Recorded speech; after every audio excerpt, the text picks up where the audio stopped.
Since tapos na tayo sa Mindset Secrets for Winning, I guess ang next nating pwedeng reviewin is itong Atomic Habits. Kasi again, I think this will be a great cornerstone sa mga gustong mag-build ng habits pero nahihirapan sila. So this book makes it easier to build habits and keep it. And ano pa ba? Yeah, as I mentioned, ano yun?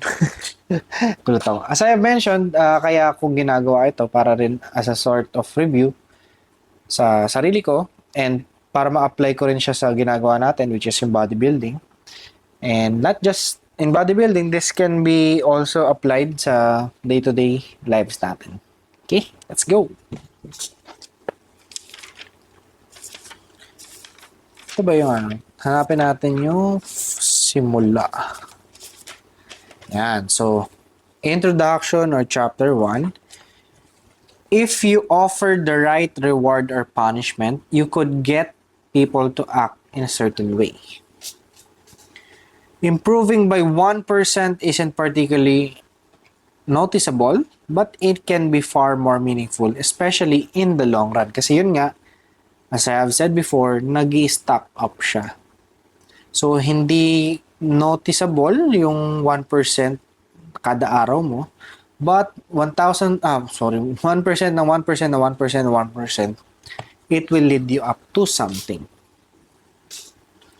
So, ito nga yung sinasabi ko. 1% better each day equals 37% sa isang taon. Kapag tinuloy-tuloy mo yan.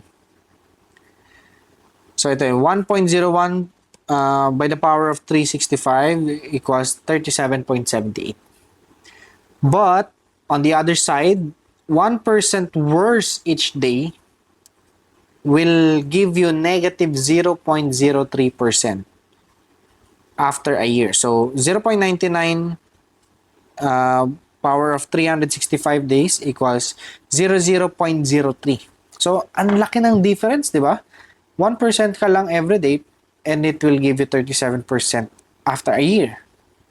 Pero, kapag negative 1% ka kada araw, nag-slack off ka, kahit 1% lang yan, ang kakalabasan mo end of year, negative. Okay? So, lesson dito, don't keep your bad habits. So, as much as possible, let's break it now. So, ito, this book will definitely help you break your bad habits. Like mine, na end ko yung addiction ko sa pag-inom, sa alcohol. Dati, hindi talaga ako makatulog ng walang whiskey. And then, natigilan ko rin mag-yosi, mag-vape. Dati hindi ako maka-function after kumain ng walang yosi. Alam mo yung feeling na, alam ko yun. But, this book helped me a lot with that. So, stick around. And the effects of your habits multiply as you repeat them. Success is the product of daily habits. Productivity compounds. The effect of automating an old task or mastering a new skill can even be greater. The more tasks you can handle without thinking, the more your brain is free to focus on other areas. So yeah, parang hard drive lang yan. 'Di ba? Wala na masyadong storage kasi punong-puno na ng files. So ngayon, we'll clean it up para hindi na tayo masyado nag-focus sa mga small things na kailangan naman, pwede naman palang i-automate.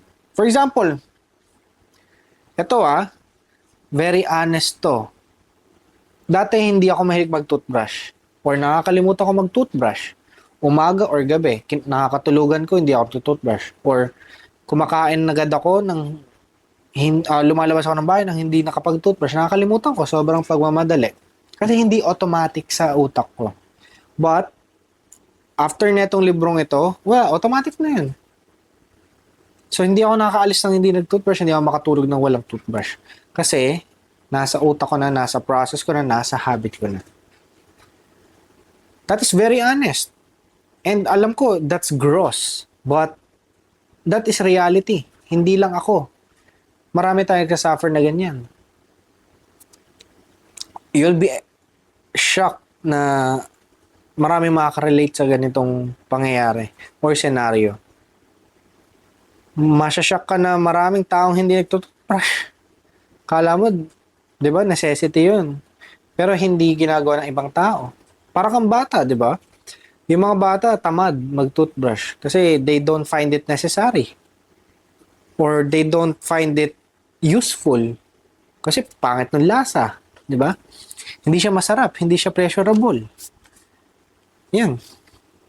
So moving forward, knowledge compounds. A commitment to a lifelong learning can be transformative. So yeah, kaya nga mahilig ako magbasa ng libro.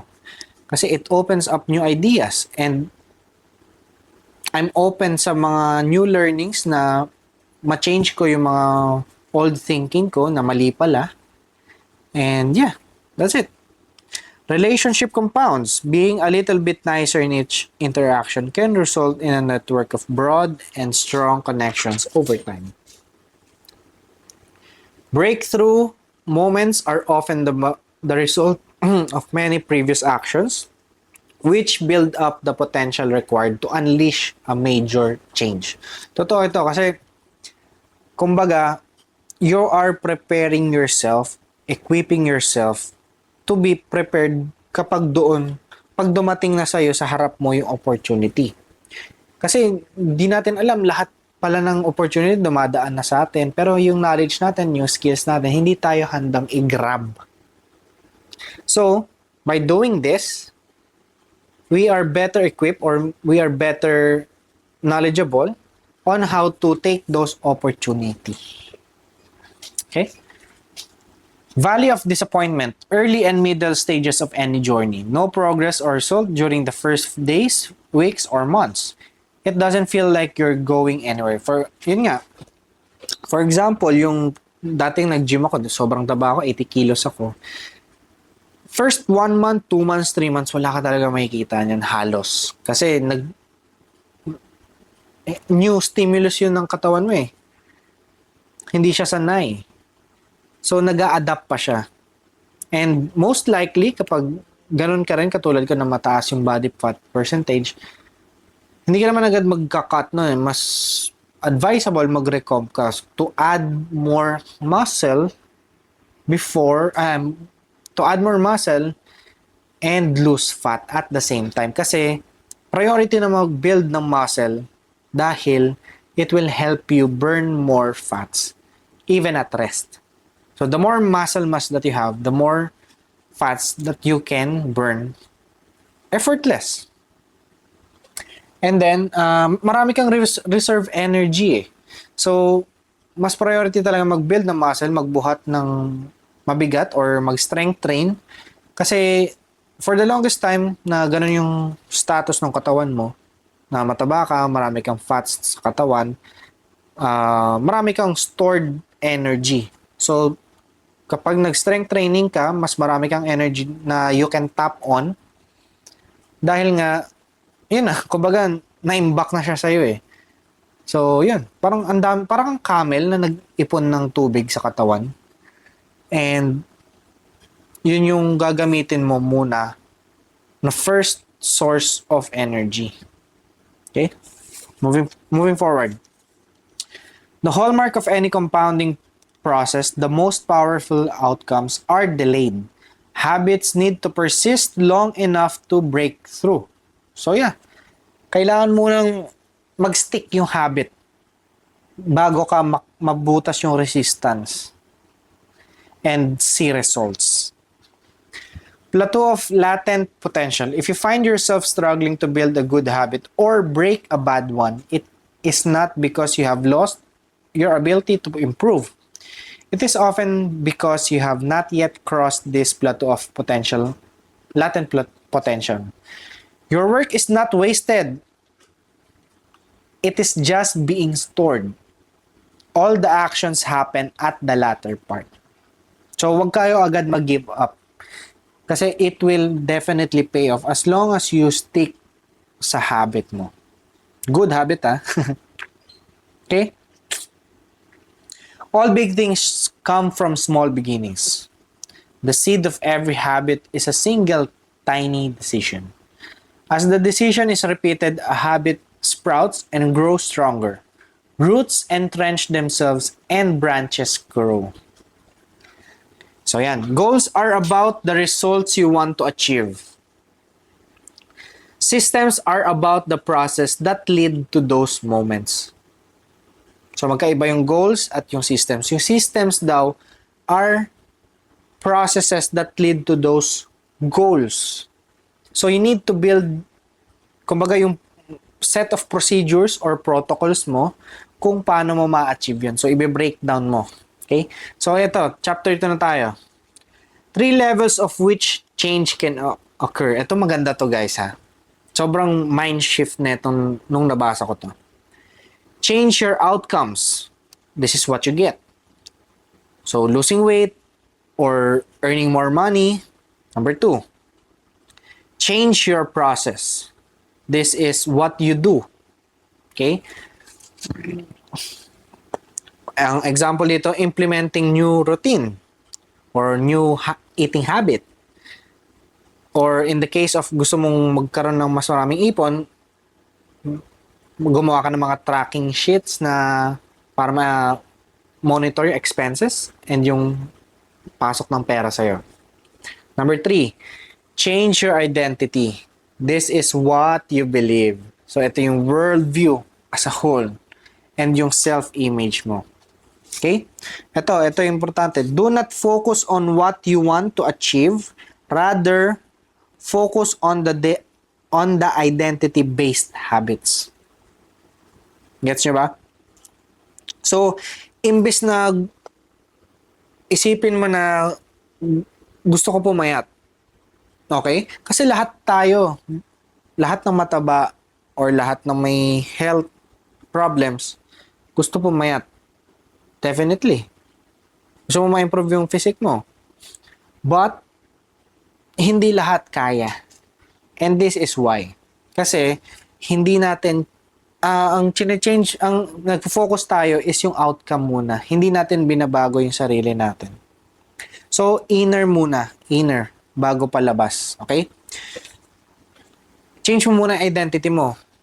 Imbes na isipin mo gusto mong bumaba yung timbang, or maging batak, isipin mo na, I'm a healthy person.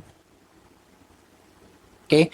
Kasi once you start thinking that you are a healthy person, of course, ano ba ginagawa ng healthy person? Nag-exercise. Nagtatrack ng steps, walking. Kumakain ng tama. Right amount, right food, right time. Hindi nagpapagutom or what. Okay? So, yun. Magpa-follow kasi siya eh. So, from the identity, you will change your identity.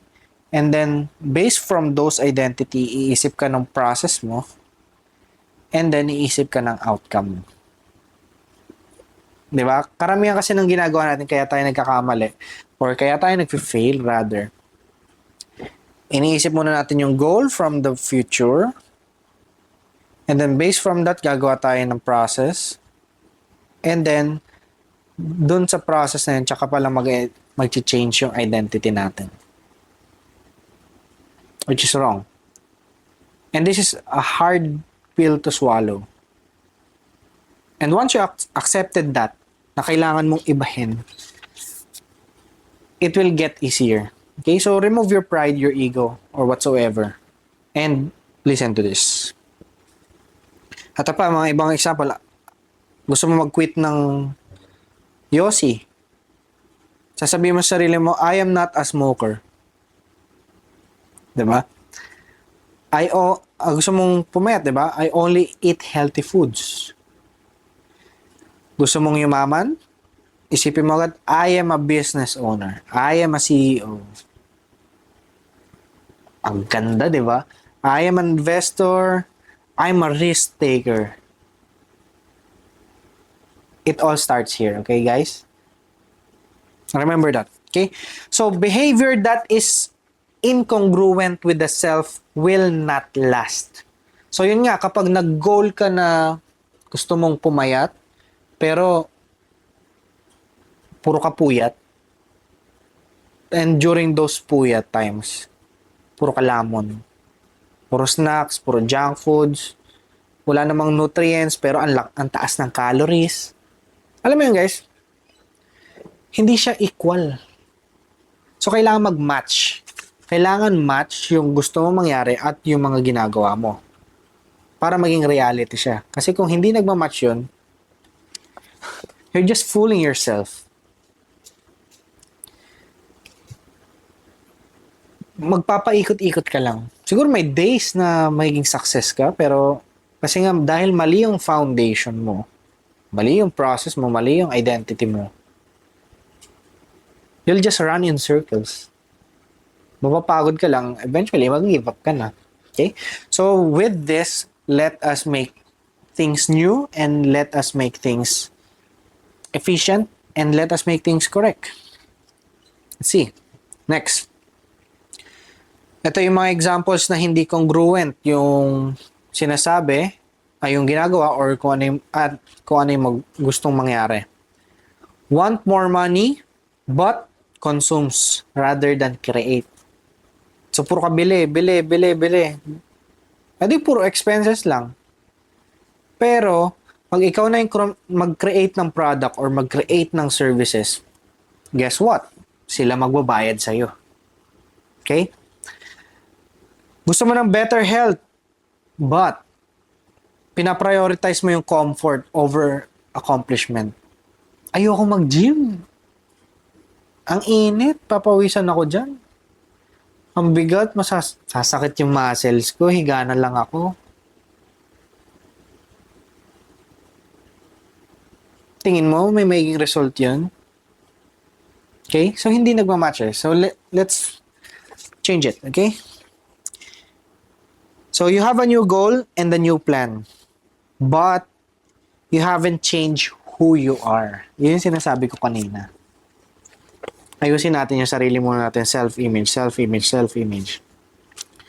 The more pride you have in a particular aspect of your identity, the more motivated you will be to maintain the habits associated with it. Ako, dati, naisip ko, ang lupit ko kasi stock trader ako. Kahit newbie pa yun stock trader. So, guess what? Ano nangyari? Dahil iniba ko yung self-image ko, kumita ako sa stocks. Ito pa, iniisip ko, kahit hindi pa ako business owner, iniisip ko yung Pixelens, kasi sole prop siya dati. Bumalik lang din ako kay Kuya Jom. Dati iniisip ko, I will take care of this company as if it is my own. I'm the owner of this. Guess what? In-incorporate namin sila, naging incorporator ako. Thus, I am a business owner already. Gets? Ayan. Once your pride gets involved, you'll fight tooth and nail to maintain your habits. The only reason you'll stick with one is that it becomes part of your identity. So, yun. The goal is not to read a book. The goal is to become a reader. Okay? The goal is not to run a marathon. The goal is to become a marathoner. The goal is not to trade a stock. The goal is to become a stock trader. So yun, puro identity talaga. Kung ano yung pagkatao mo. Hindi ano yung goal. Okay? When your behavior and your identity are fully aligned, you are no longer pursuing behavior change. You are simply acting like the type of person you already believe yourself to be. Wow, ganda nun. Hindi ka napilit eh. Hindi ka napilit gawin yun. Kasi, naiba mo na eh. Ikaw na yun. Na-normalize mo na. And it's something na that person will be doing for the rest of his life. Ganda, no? Ganda nung total mind shift to. Sana naman mind blown kayo right now. Sana may nakukuha kayong ideas. And I want you to pause this video muna and internalize. And then just come back at it, okay? Once you internalize and once you fully digest kung ano yung mga sinasabi ko, apply it in yourself. And then just go back to the next few chapters of this video or next reels. Okay? The only reason you'll stick, if it becomes part of your identity. The goal is not to read a book. The goal is to become a reader. Yun nga. Kung gusto mo magbasa pero tinatamad ka, wag mong gawing goal na gusto ko magbasa eh. Gusto ko makatapos ng libro. Change mo, I'm a reader, I'm a bookworm. Diba? Kung gusto mo mabasa yung Harry Potter, diba? Nagustuhan mo yung movie, pero I want more. I want to know kung accurate ba siya, pero tinatamad ako basahin. Well, guess what? Kung goal mo lang matapos yung ang haba nun, 7 books yun, lalo na yung Deathly Hallows, napakapal nung librong yun. It's a daunting task. Pero once you change yourself, your identity na I'm a reader, I'm a bookworm, kaya kong basahin yan, kaya kong tapusin yan. It normalizes it. Try nyo. Okay? Or example, ngayon naisip ko, I'm a content creator. Isipin mo yun, gawin mo yung identity. So the goal is not to create content, but to be a content creator. So ano ba yung normal na ginagawa ng content creator? Nagsushoot, nagsasalita, nag-edit, nag-upload. So it becomes part of your identity and your daily routine na. So that will make you a content creator. So goal achieved. Ganda, no? Progress requires unlearning. Becoming the best version of yourself requires to continuously edit your beliefs and to upgrade and expand your identity. So yun nga, sabi ko kanina kaya nagbabasa para nga ma-integrate yung mga bago kong learning from the old ones. So yung old ones, outdated na siya or apparently hindi pala totoo. So, I'm open to change. So ganito rin.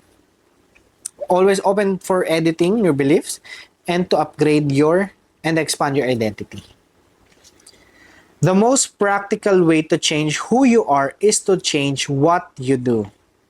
Each time you manage your business, you are an entrepreneur. Each time you trade stocks, you are a stock trader. Each time you each time you encourage, you are a leader.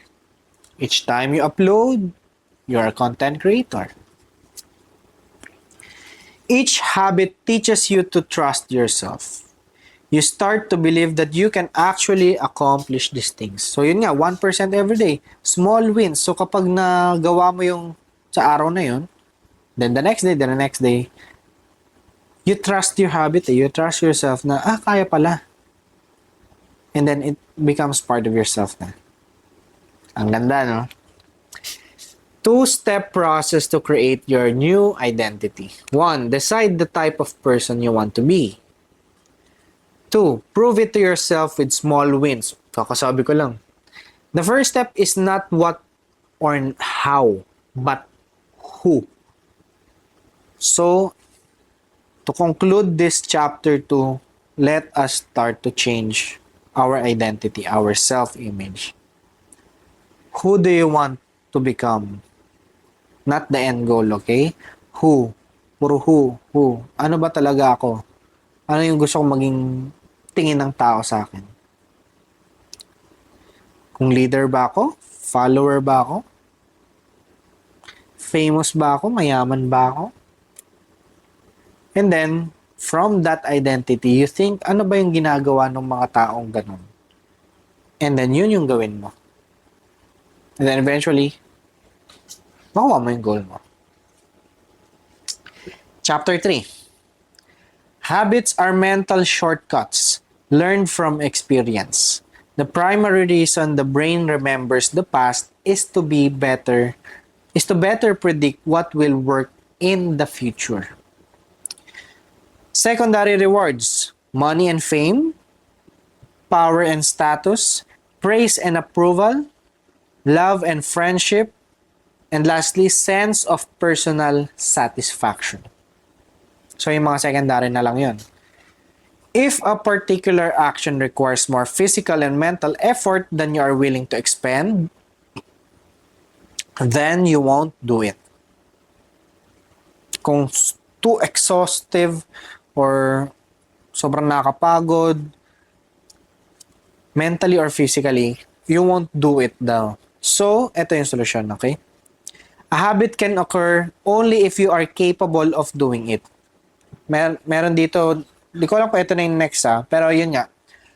Para magawa mo yung isang bagay na yun, make it easy. Okay? Break it into small chunks. For example, yun nga. So, magbasa ng libro. Pero, chinek mo, may 30 chapters. Okay. I-break mo 1 chapter per day ka lang. So, you have 30 days to finish it. At least, hindi ka na mapapressure na kailangan ko matapos. So, in 1 week, 30 chapters. Ang haba. Diba? Make it easy. But later on, we'll explore it even further. Okay, next. To break a bad habit, eliminate the cue and your habit will never start. Reduce the craving and you won't have enough motivation to act. Make the behavior difficult and you won't be able to do it. If the reward fails to satisfy the desire, then there will be no reason to do it again in the future. Ito may naalala ko pero sa future chapters na rin to Pero maganda rin na makapag-share na ako para alam nyo na effective talaga siya. And alam nyo na personally, ginagawa ko to, hindi lang ako puro salita lang. And mas maganda na na-overcome ko na para mas maniwala kayo, di ba? Ito, make the behavior difficult and you won't be able to do it. Dati, yung mga whiskey ko naka-display. So, every night, andali. Kuha ka lang for hanggang sa makatulog, hanggang sa mag-pass out. So, ginawa ko, make it difficult, imbes na naka-display lang, tinago ko sa cabinet, sa pinakataas. So, ngayon, kailangan ko mag-effort na tumungtong pa sa upuan, buksan yung yung cabinet, tapos maglagay, di ba? So, yun yung sinasabi kanina na if it's stalling for you, for your physical or mental, if it's nakakapagod, hindi mo na gagawin. So, yun, eventually, nawala sa habit ko, tsaka nawala sa paningin ko Sasabihin din yun sa mga ibang chapters, make it invisible. Yung mga bad habits mo. Okay? Sabi din dito, if the reward fails to satisfy the desire, then there will be no reason to do it again in the future. Ito naman, tungkol sa vape. Ito lagi kong sinasabi lagi ko advice sa mga nagbe-vape na sabi nila hindi nila kaya tanggalin. Ito ginawa ko. Nung decided na ako nung year ng December 2022 ata yun, if I remember it right. Kasi 2 years na akong walang nicotine sa katawan. So, ang binilang is January 1, 2023 to January 2025. So, sabi ko, November yon, sa December titigil na ako. Exactly December 31, 2022, sabi ko, titigil na talaga ako. Kasi, napansin ko, nag-vape ako kahit kaharap ko si Arya, yung bunso kong anak. So, mas second hand smoke yun. Diba? Sabi ko, mali na itong ginagawa ko. Sabi ko, tigil na talaga ako. Ginawa ko, umorder ako ng pod na alam kong ayoko yung lasa. So, sobrang fruity niya. Nakalimutan ko ano yun eh. Sa kulay blue, sobrang fruity na parang bubble gum siya. Every time na hinihipak ko siya, naduduwal ako. Either nachichok or naduduwal, gano'n. Basta ayoko yung lasa. So, for 1 month, puro ganun ako. Tiniis ko yung ganun. Eventually, tumatak sa isip ko na, hindi na masarap to. Unpleasurable na to. So, yun. December 31, before mag-midnight, sabi ko last, tinapo ko na. And then, January 1, wala na. Hinanap ko lang siguro siya mga 1 to 2 weeks. Tapos, wala na. Hindi na ako nag-crave. Kasi yun lang naman hinahanap ko, yun lang hinahanap ko. Pero ginawa ko, nag-meditate ako. It simulates yung same feeling eh. Yung hit-hit buga. Hit-hit buga. Yun lang naman yung gusto ko eh. Parang yun yung nakaka-calm. Pero, yung lasa, yeah. Pero, ang pinalit ko naman doon pabango. So, nawala sa lasa sa pabango. And sa pagkain naman, makukuha mo rin naman yun eh. Saka synthetic chemicals lang naman yung sa vapes eh. So, yun. Yun yung mga example ko. And I think na makatulong din sa inyo.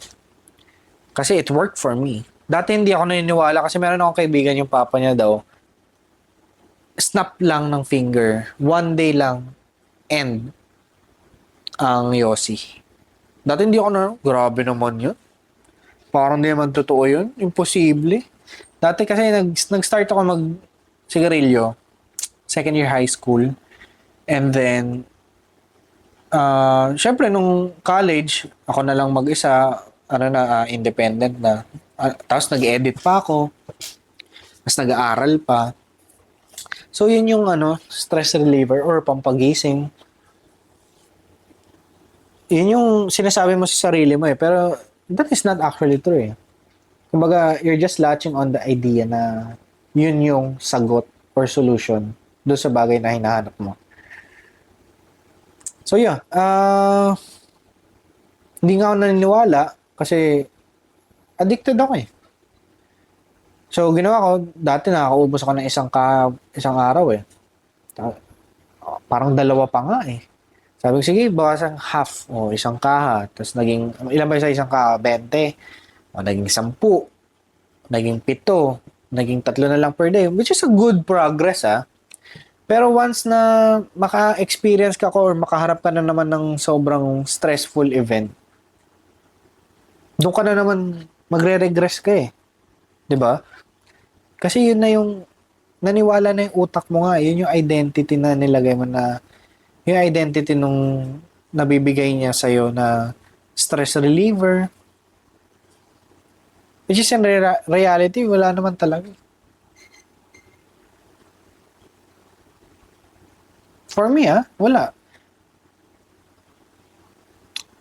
Pinaniwala mo lang talaga yung sarili mo na yun yung effect niya. So yun nga, hindi ako naniniwala, but nagawa ko snap ng finger. But with the help of this one, with the Atomic Habits, I made it undesirable. I made it yuck. Yuck na yung nasa isip ko yung vape. So, in general, lahat ng vape kadiri na sa akin, regardless of flavor or nicotine or yosi. Kasi ang baho.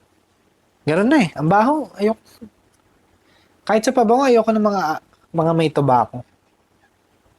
Kasi it reminds me of those days na I think it was pleasurable, pero pinipilit ko lang. Kasi peer pressure na rin kapag nag-uusap, di ba? Inuman. Kapag inuman, parang isip mo, di ba? Iniisip mo, pampawala amats. Well, ewan ko kung totoo yun pero parang you're just giving yourself break from drinking Kaya medyo nagka-calm down ka. Or parang nawawala yung amats, di ba? But yeah. Yun. So, let's move on. Ang dami ka nasabi, no? All behavior is driven by the desire to solve a problem. You notice something good and you want to obtain it. You are experiencing pain and you want to relieve it. Yun nga, yung stress reliever mo, di ba? Gusto mo ma-relieve ka from the stress, so nahanap ka ng something that you think na makakapagpalabas ng stress mo.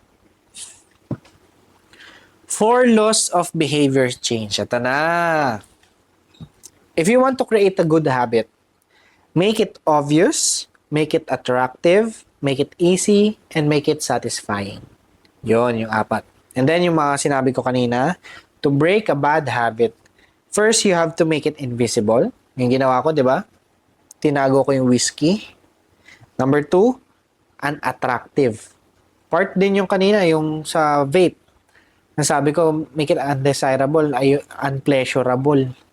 Number 3, make it difficult. Diba, yun nga, yung tinago ko yung whiskey. So, I'll put so much effort para lang makuha siya, para makapaglagay ako sa baso. Number 4, make it unsatisfying. So, yun, yung kanina, yung vape, diba, hindi na satisfy yung pleasure na makuha ko, na makakuha ko yung fruity note sa flavor na yon. So yun, doon lang iikot actually itong mga next few chapters which we will dive deeper. And I am very excited na ma-share to sa inyo lahat. Tingnan ko lang gano'ng kahaba na to.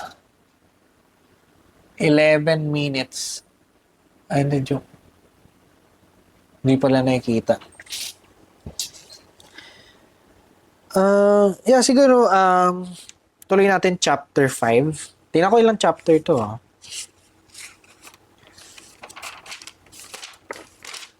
Meron siyang, mahaba-haba po. Meron pa ako mga extra notes for the appendix Chapter 20 pala to. So, yeah. Gawin natin 5 chapters per video. Okay. So, last chapter, okay. Implementation intention. When situation X arises, I will perform response Y. People who make a specific plan for when and where they will perform a new habit are more likely to follow through.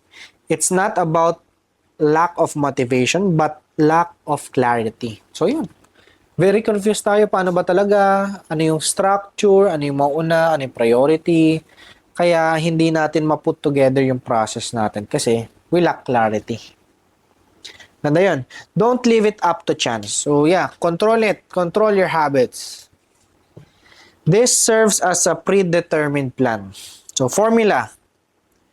I will, kung ano yung behavior at certain time in blank location. Ito example. Ito yung mga nilagay ko I will meditate at 7 a.m. in my office. Kompleto, 3.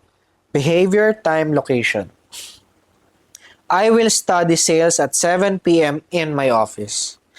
I will exercise for 1 hour at 5 a.m. in Cherry. Yung Cherry yung yung mall dito na may Anytime Fitness. Take note. During this time, binabala ko pa lang. Hindi ko pa napuput into action yung pag-gym. Pero, di ba? Ang galing, nagkatotoo. Sabi sa inyo, basta you plan it, magkakatotoo yan. I swear. Okay? I will make a cup of coffee for my wife at 8 a.m. in the kitchen. Diba? If you want to, sabi ko kanina, relationship, nakaka-better din to. Pwede rin tong i-apply. So yeah, one of those. Ito. Being specific about what you want and how you will achieve it, it helps you say no to other things.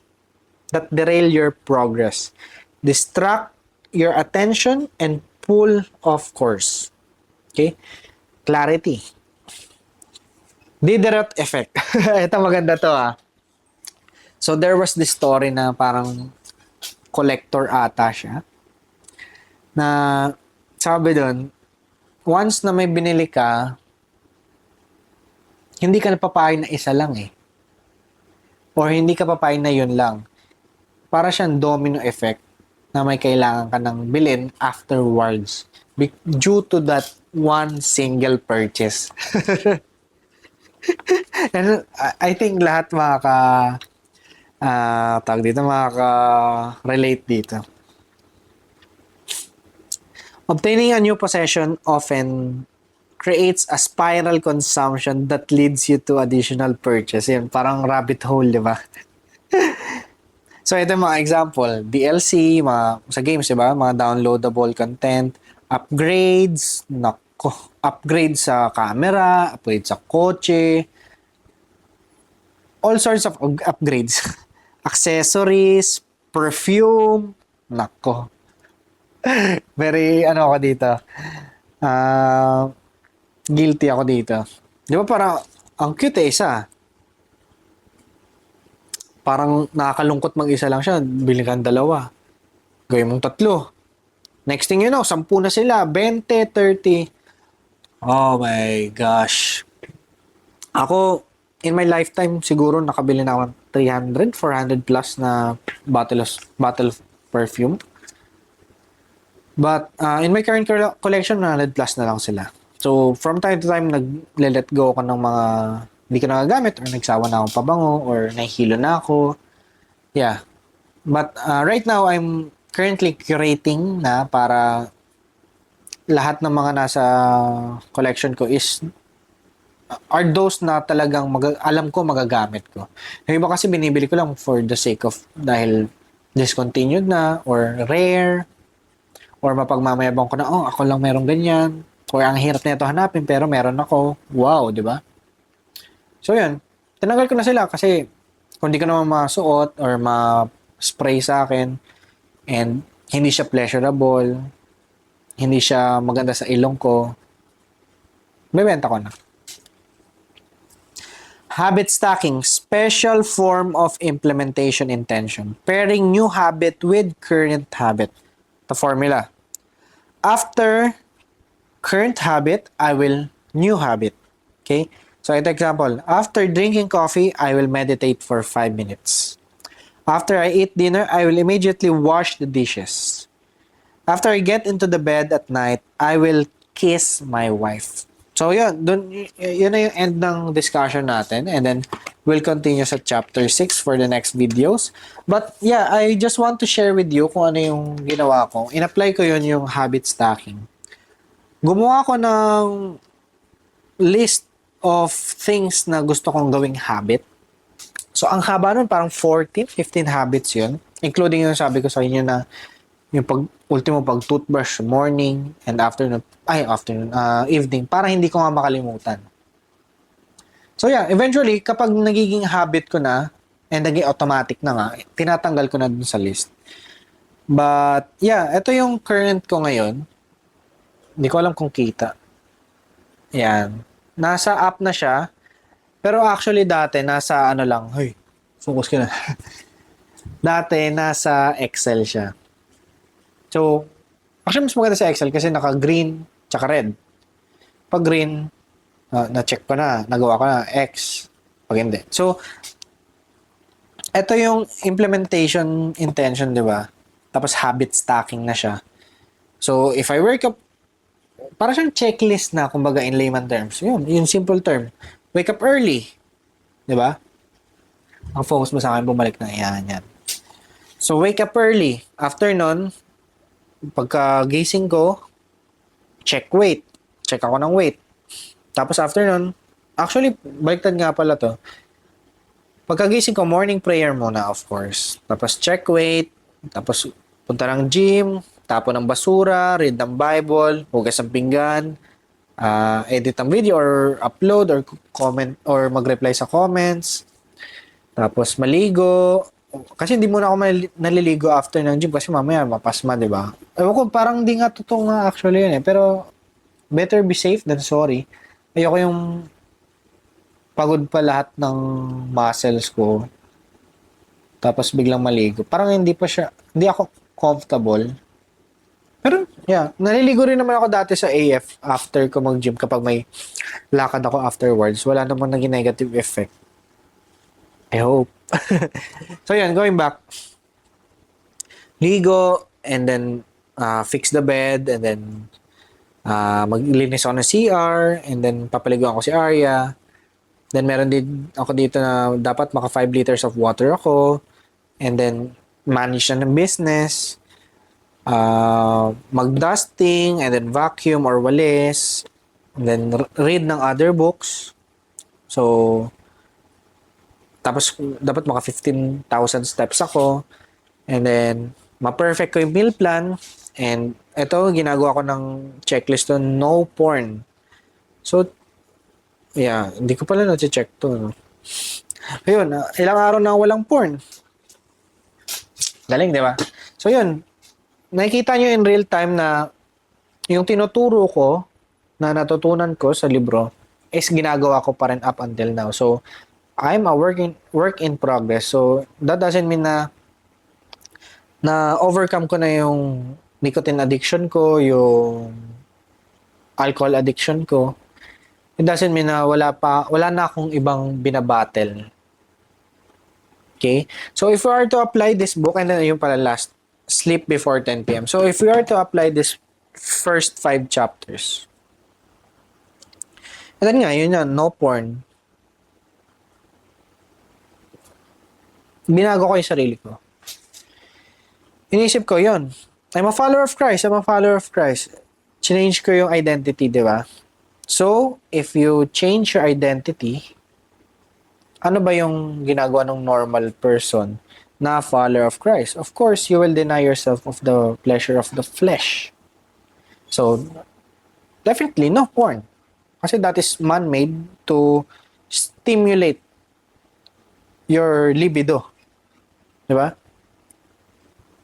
And they're creating it for entertainment and not for godly purpose. Diba? Ang galing. So, marami pa tayong matutunan for the next videos. I hope you stick around for the other videos, and yeah, I hope nakatulong to sa inyo. And definitely, please apply this kasi it will definitely change your life. Take it from me na. Ang dami ko na bago sa sarili ko dahil sa librong ito. And the good thing of that is kinokorek niya, and then it makes those identity shift easier. Hindi siya masyadong, marami akong libro na i-share din sa inyo for the next couple of months. Mas mahirap pa sa Atomic Habits, pero discussing about habits din. So, there is Power of Habit. So, yun naman more on scientific.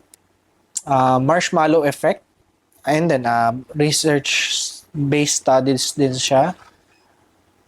And then, I also have yung 7 Habits of Highly Effective People. That is framework naman. Ang ganda. So yeah, ito muna, basic muna tayo sa Atomic Habits. Kasi yun nga, ginagawa niyang basic. From the daunting, bigger, challenging habit. Ginagawa niya atomic. So, ginagawa niya madali. So yeah, see you on the next vlog. Thank you for watching. Bye!